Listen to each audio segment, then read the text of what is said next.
Welcome back to the Hot Zone Sports Report. Hope everybody had an outstanding weekend. But I got another banger for you today. This is the 2024 college football post-spring top 25 teams. Georgia Repels Texas for the top spot. With spring football wrapped up, it's now time for me to unveil my first set of post-spring top 25 rankings. Thanks again for supporting the Hot Zone Sports Report. Your subscriptions make this site possible. And if you're new here, go ahead and click that subscribe button. I would greatly appreciate it. Questions, comments, article ideas, angry missives, and more can be sent to the Hot Zone Sports on Twitter/X. The spring practices have concluded. There are still players in the transfer portal searching for new teams. We still have 4 months until the college football season begins. Now is the ideal moment to unveil our post-spring top 25 rankings for college football. Much has happened since Michigan has emerged as the national champions. The Wolverines coach, Jim Harbaugh, made the decision to leave and pursue a career in the NFL. Nick Saban ended his coaching career at Alabama after 17 seasons. Some players opted to leave early for the NFL draft, while a significant number of others decided to enter the transfer portal. The presence of strong teams from the Big Ten and SEC will make this college football season the most highly anticipated one since the introduction of the 4-team college football playoff in 2014. Before you realize it, week 1 of college football regular season in 2024 will be upon us. Training camp is just a few months away from teams reporting.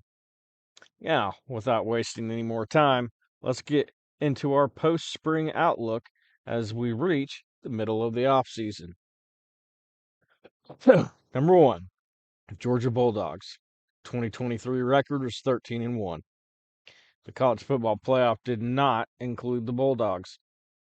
Don't expect that to be the case this year with the expanded field. Carson Beck, recognized as one of the best quarterbacks in the nation, is spearheading his team's effort to reach the summit of the college football championship once again. Trevor Etienne, a transfer from Florida, provides much-needed depth to the running back position, while the wide receiver and tight end position possess enough talent to elevate this offense to a top-tier level despite some departures. Linebacker Mondon and defensive back Starks are the stars of the defense. Number 2, Texas Longhorns, 12-2. Quarterback Quinn Ewers and some experienced linemen will be the backbone of the offense. The transfer portal totally revamped the receiving core, and how well they click with Ewers will probably decide if this bunch is as explosive as last year.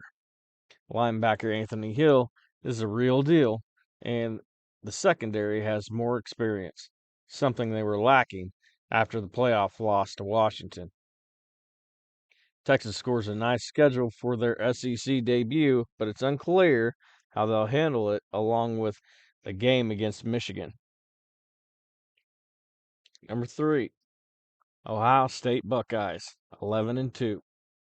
This team skyrocketed after crushing it in the transfer portal.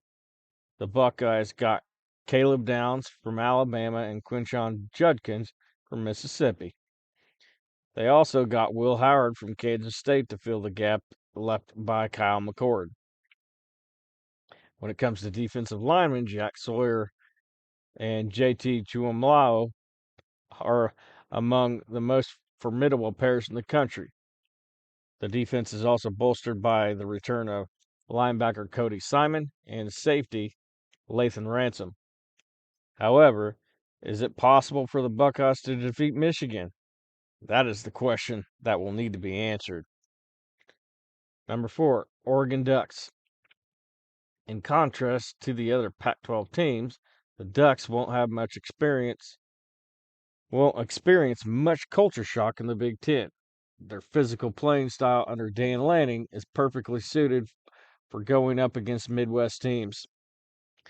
Getting adjusted to the new system was quarterback Dylan Gabriel's main focus during the spring following his arrival from Oklahoma. The passing game will be led by him, who will be targeting Tez Johnson, a receiver who had an impressive 1,000-yard season, while rising junior Jordan James will handle the running game. The defensive line showcased their dominance in the spring game, further solidifying Oregon's status as one of the Big Ten favorites. Number 5, the Notre Dame Fighting Irish, 10-3. And don't be mad at me, I am a Notre Dame guy, but here is my case. Marcus Freeman has made significant moves in the offseason, including the hiring of offensive coordinator Mike Denbrock, showing Notre Dame's determination to improve their offensive performance from multiple angles. Now, if Bo Collins and other recruits live up to their potential, containing the Fighting Irish on that side of the football in 2024 is definitely going to be a challenge. Denbrock's 2023 offense at LSU led the nation in yards per play, and adding Duke quarterback Riley Leonard from the portal is only going to serve good rewards for the Irish. Leonard's running and passing skills are expected to improve significantly under Denbrock's guidance, just like Jaden Daniels did on his way to winning the Heisman Trophy last season. The health of Leonard will have to be something we'll have to wait on, but if he can stay healthy, this unit will be amongst the best in all of FBS. The return of safety Xavier Watts will give a significant boost to one of the strongest defenses in the FBS. If you have a different take about Notre Dame, let me know.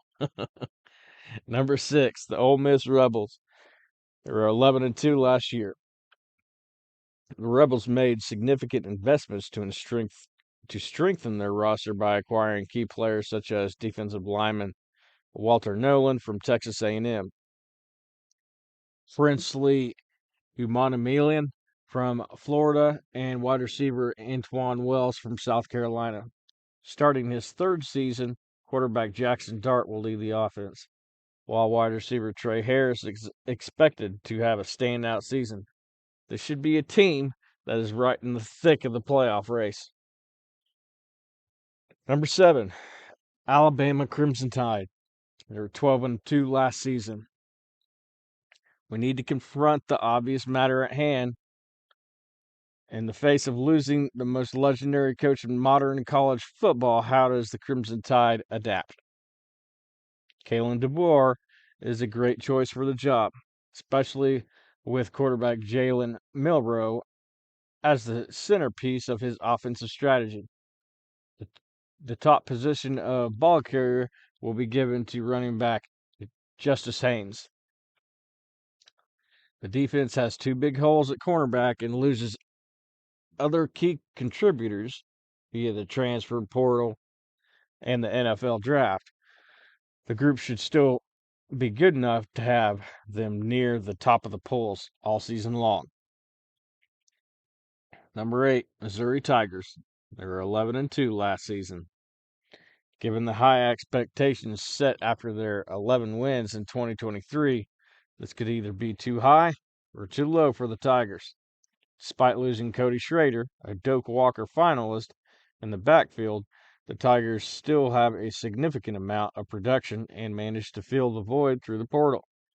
When it comes to their respective positions in the SEC, both quarterback Brady Cook and wide receiver Luther Burden should be recognized as the cream of the crop. Running back Marcus Carroll from Georgia State, offensive lineman Caden Green from Oklahoma, and defensive back Toriano Pride Jr. from Clemson fulfilled important positions in the portal, which has played a significant role in Missouri's development strategy. But what strategies can be implemented to successfully navigate the higher expectations and tougher SEC schedule? Number 9, the Utah Utes. They were 8-5 last season. The Utes fans can finally rejoice as the wait is over. Following quarterback Cam Rising's injury in the 2023 Rose Bowl, fans were finally able to see their sixth-year senior in the team spring game, and he lived up to all expectations. One of the main players he aimed to recruit was Dorian Singer from Southern California, suggesting that the upcoming seasons will be more dynamic. This is in contrast to the previous season when both Rising and tight end Brent Kith, who had limited playing time in the spring game, were sidelined due to knee injuries. By increasing offensive production, Utah can reduce the burden on its defense. A strong performance from the group in the Big 12 is expected, which means the Utes will likely be among the top contenders in a closely contested race. Number 10, Michigan Wolverines, 15-0 last season. The Wolverines played 6 games without Jim Harbaugh last year, but his permanent departure drastically changes things, especially with the loss of quarterback J.J. McCarthy. Pounding the football with Donovan Edwards and others might be a winning equation for this team on the nation's longest winning streak. The defense should remain like a brick wall as usual and keep Michigan in games. The question is whether they can win enough of them to return to the college football playoff. The jury is still out. Number 11, Florida State Seminoles, 13-1 last season. Norvell has established himself as an expert in the transfer portal, once again ensuring that the Seminoles boast one of the strongest rosters in the ACC. Norvell demonstrated his offseason skills, assembling a top signing class and making key additions through the transfer portal. Reload expected to greatly benefit from the expansion of the playoffs. Range of talented teammates surrounding him, DJU, the former quarterback for Oregon State and Clemson, has an added advantage. Furthermore, his ability to understand the offense will contribute to his success. Number 12, Penn State Nittany Lions, 10-3 last year. It was pretty evident last season against Ohio State and Michigan. The Nittany Lions didn't have enough offensive power to defeat the top teams in the Big Ten. In order to tackle the problems, Coach James Franklin brought in Andy Kultanicki from Kansas to oversee the offense, and the return of quarterback Drew Aller appears to be a promising pairing, despite Aller not meeting his lofty expectations thus far in his career. Fans are anticipating a powerful offense for the first time in a while. Meeting these requirements is essential to becoming a formidable team in the Big Ten, just like other top contenders. Encouraging progress was observed in the spring. The biggest worry for the offense is the receiving corps that lost Keandre Lambert-Smith and 3 others in the portal. The arrival of Julian Fleming from Ohio State helps offset some concerns. On defense, transfers A.J. Harris from Georgia and Jalen Kember from Florida address secondary issues.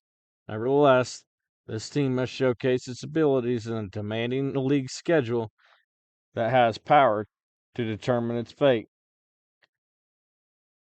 Number 13, the NC State Wolfpack. They were 9-4 last season. Being cautious about spring football as a definitive predictor of success in the season is always important. Nevertheless, the Wolfpack must be ecstatic about how Grayson McCall, the former quarterback of Coastal Carolina, assumed control of the offense, and they must be even more excited about the addition of Noah Rogers, a receiver who transferred from Ohio State. With rising sophomore Casey Concepcion, NC State has two of the better young receivers in the country to pair with McCall in what could be the ACC's best offense. There's every reason to believe that NC State will surpass 9 wins under Doran this season. The September games against Tennessee and Clemson will serve as a litmus test for the progress of the Wolfpack in college football. Number 14, LSU Tigers, 10-3 last season. Brian Kelly recruited Blake Baker, the defensive coordinator from Missouri, to address the significant issue faced by his program following a successful 10-win season. It's incredible to think that Jaden Daniels, who won the Heisman, was overshadowed by the Tigers' poor defensive performance. This ultimately cost LSU a chance at a second consecutive SEC West title and a trip to Atlanta. Garrett Nussmeier, the new starting quarterback in 2024, showcased impressive skills during the spring game. While he may not possess the same running abilities as Jaden Daniels, there's no doubt that the offense will continue to thrive under Nussmeier's leadership. He now has a promising group of less recognized wide receivers to pass to, with the addition of Malik Neighbors and Brian Thomas Jr. going to the NFL.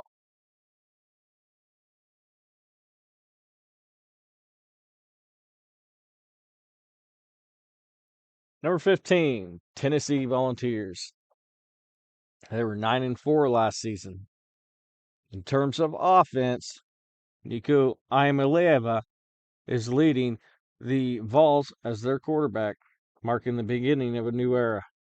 During the first career start in the Citrus Bowl, he made a significant impact by scoring 4 touchdowns, which solidified his reputation as a standout player at his position. There were numerous commendable elements in his production during that bowl game. Hendon Hooker already deemed him the chosen one in Knoxville. Hooker's significance to the program and his elevated success as a starting quarterback makes the praise even more noteworthy. Much like Michael Penix Jr. demonstrated at Washington, Iamaleava is the type of skilled individual who has positive impact on the abilities of those in his vicinity. Despite recently losing leading tackler Elijah Herring to the transfer portal, a significant portion of the defense remains intact. The most pressing question that needs resolution concerns the offensive line, which suffered from a shortage of players as a result of injuries. The revamp of the defense, particularly in the secondary, continues to be a topic of interest. Tennessee will face NC State in an early non-conference test, as well as games against Oklahoma and Georgia, with a home game against Alabama. If Nico Iamaleava lives up to the hype, the Volunteers could have a shot at the playoffs. Number 16, Clemson Tigers, 9-4 last season. Clemson's hype tends to diminish after spring, which aligns right along with Dabo Swinney's preference. Being referred to as a dark horse brings him immense satisfaction. While Clemson welcomes the return of Phil Mafah, they'll need to find alternative methods to generate productivity in their running game to alleviate some of the pressure on Cade Klubnik, who is back as the Tigers' primary quarterback for his second season. It is anticipated that Clemson's defense will be one of the best in the country, following the Tigers' 4 consecutive losses, which hadn't occurred since 2011, and their 52nd ranking in scoring offense, averaging 29.8 points per game in the FBS. One would have expected the logical decision to be the acquisition of more skilled and refined players to the transfer portal. Nevertheless, in this particular instance, they opted to work with their existing players. Only time will reveal whether Dabo will face embarrassment once more or if they will achieve success this season. Number 17, the Kansas State Wildcats. They were 9-4 last season. Do you know why the Wildcats are one of the picks that are trending up to win the expanded Big 12? Avery Johnson. Who could forget when he threw for 2 touchdowns and added another rushing touchdown in the Pop-Tarts Bowl win over Kansas State? He's a rising superstar and everybody knows it. Some would say that losing multi-year starting quarterback Will Howard to the transfer portal could be difficult to overcome. But let's be honest, Howard saw the writing on the wall, and I don't believe that this Kansas State offense will show any ill effects of his departure after Johnson handled the offense with a flair for big plays on the move. The Wildcats don't play the Utah Utes during the regular season and get Oklahoma State and Kansas at home, 2 of their bigger matchups on their schedule. Road trips to BYU, West Virginia, and Iowa State might be a problem if they aren't trending in the right directions in these matchups. Number 18, Oklahoma Sooners. They were 10-3 last year. The Sooners improved from 6 wins to 10, including a victory over Texas. Shocking, I know. In Venable's second season. Quarterback Jackson Arnold had an impressive performance during the spring, and the receiving corps is expected to be exceptionally good, especially with the addition of Purdue transfer Deion Burks, who stood out as a star in the spring and will be the primary target as wide receiver.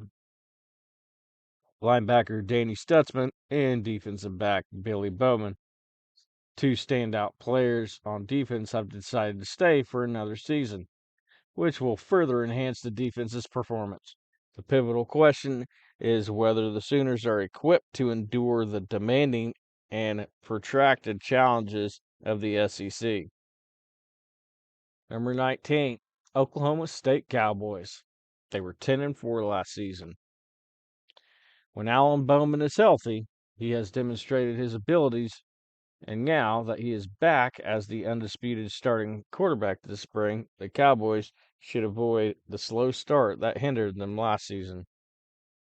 Additionally, Ollie Gordon, the exceptional running back, and Brennan Presley, the talented wide receiver, have returned, providing the offense with 2 crucial game changers. Linebackers Nicholas Martin and Colin Oliver are the foundation of the defense's strength. It is crucial for them to enhance their pass defense as they had a ranking of 106 in 2023, allowing an average of 275 yards per game. The lack of major portal additions and departures made for a pretty uneventful spring, which is how Coach Mike Gundy would have wanted it as he tries to get Oklahoma State back to the Big 12 title game. Number 20, Arizona Wildcats, 10-3 last season. Unless you were living under a rock, there was a massive ripple effect when Nick Saban announced his retirement. One of the dominoes that fell was when the Wildcats lost then coach Jed Fish to the Washington Huskies and completely added waves to a team that was primed to be Big 12 favorites. Nevertheless, despite a few individuals leaving, there were crucial players who returned to the team. Quarterback Noah Fafita, wide receiver Tetairoa McMillan, and defensive back Takario Davis were the most prominent players. If Brent Brennan's first season goes as planned, the Wildcats could potentially have another successful 10-win season. Number 21, the Virginia Tech Hokies, 7-6 last season. After years of false hope and ineptitude, is this finally the season the Hokies return to contending for the ACC title? Maybe, maybe not. But that's why we're here to discuss these matters. Momentum and enthusiasm are building in Hokies Nation after a strong finish in 2023 and a promising spring. Brent Pry has meticulously laid the groundwork for his rebuilding project over the past 2 seasons, and yeah, everything is falling right into place for him. He has done an exceptional job. Virginia Tech is now in a position to enjoy the advantages as all 11 offensive starters are coming back. The starting point is quarterback Kyron Drones, who boasted an impressive record of 22 touchdowns and only 3 interceptions in 2023. However, it is important to mention the noteworthy depth they have at both running back and wide receiver positions. The team bolstered their defensive line by acquiring 3 new players, one of whom is Aeneas Peebles, an all-conference tackle from Duke, to address a specific area in need on the offensive line. Keep in mind that the Hokies might make it to the conference title game, so don't be shocked if you see them there. Number 22, the Kansas Jayhawks. Yeah, you don't need to clean your glasses. You read that right. Optimism runs high in Lawrence, Kansas. You could say that maybe it's because quarterback Jalen Daniels is back and healthy. Maybe this is a year that he can stay healthy. Daniels showed in the spring that he is going to be electric once again if, and that's a big if, he can stay on the field this fall. Injuries have plagued him in the past 2 seasons, but if the Jayhawks go anywhere this season, it will be because of him being on the field. There are plenty of weapons for him to work with, starting with running back Devin Neal and the team's top 3 receivers from last season. If this team reaches its full potential, it will be because of its defense. By Job, a transfer out of Michigan State, will help with the pass rush, which is a weak spot on this team. They will have to find additional rushers as well. Number 23, Iowa Hawkeyes. They were 10-4 last season. Is this the last year that we will be hearing the phrase Punter University?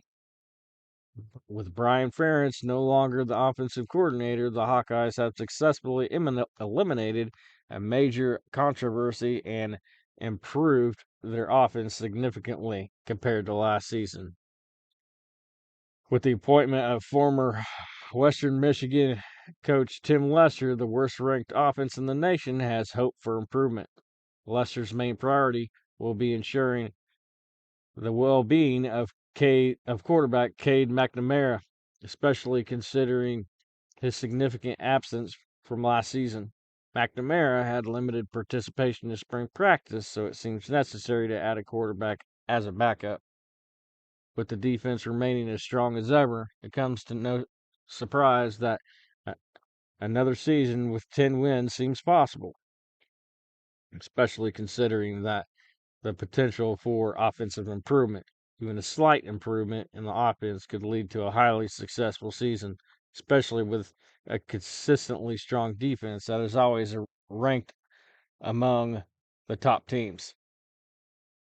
Number 25, Southern California Trojans.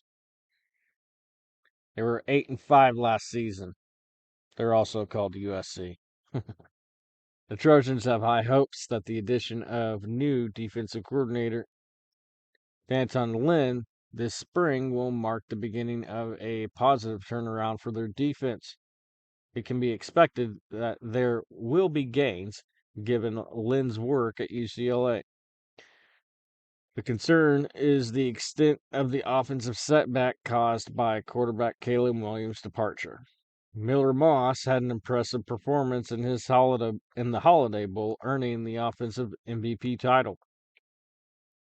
He threw a record-breaking 6 touchdowns and continued his strong momentum into the offseason. He is the front runner for the starting position ahead of UNLV transfer Jaden Maiava. Coach Lincoln Riley was pleased with the performance of the offensive line as he believes they will contribute to a more well-rounded team. Joining the Big Ten will come with its fair share of difficulties. The Trojans have upcoming games against LSU in Las Vegas, Notre Dame, Michigan, Penn State, Washington, Wisconsin, and Nebraska. It won't be easy, but Riley has the potential to bring the team close to the top of the league. Number 25, the Miami Hurricanes. They were 7-6 last season. Mario Cristobal has undeniably been accumulating talent both through the traditional high school recruiting and the transfer portal. Following a record of 12-13 in his initial 2 seasons, Cristobal must translate that talent into actual wins. The Hurricanes have only managed to achieve a 10-win season once in the last 20 years, and they have often failed to meet high expectations. However, the addition of transfer quarterback Cam Ward and running back Damian Martinez to the Hurricanes brings a lot of optimism. The offensive line should be solid, and Miami added Houston's Sam Brown to a solid receiver corps. Miami's coaching staff will play a crucial role in leading the team to their first double-digit win season since 2017, especially if they can maximize the performance of their top players from last year, such as Xavier Restrepo and Ruben Bain Jr., while also ensuring the team remains injury-free. Miami has an exceptionally easy schedule compared to other teams in the country, so it could wind up higher than this, but let's wait and see. Now, the teams that just missed the getting in the top 25 were the Washington Huskies, Texas A&M Aggies, Boise State, and Memphis. We appreciate the time that you've taken to listen to our article, and I hope that you stay tuned for future updates. By subscribing, you'll be sure to receive notifications about all of my new content, particularly if you found this piece enlightening. Remember to connect with me on Facebook, Twitter, TikTok, and Instagram for the latest sports breaking news updates throughout the day. P.S. We're running a survey at the moment that allows you to give direct feedback to the Hot Zone Sports Report. Click the button below to complete the survey. I'd be extremely grateful if you would. I hope everybody has an amazing Tuesday, and I will see you next time. Hot Zone Sports Report, logging off.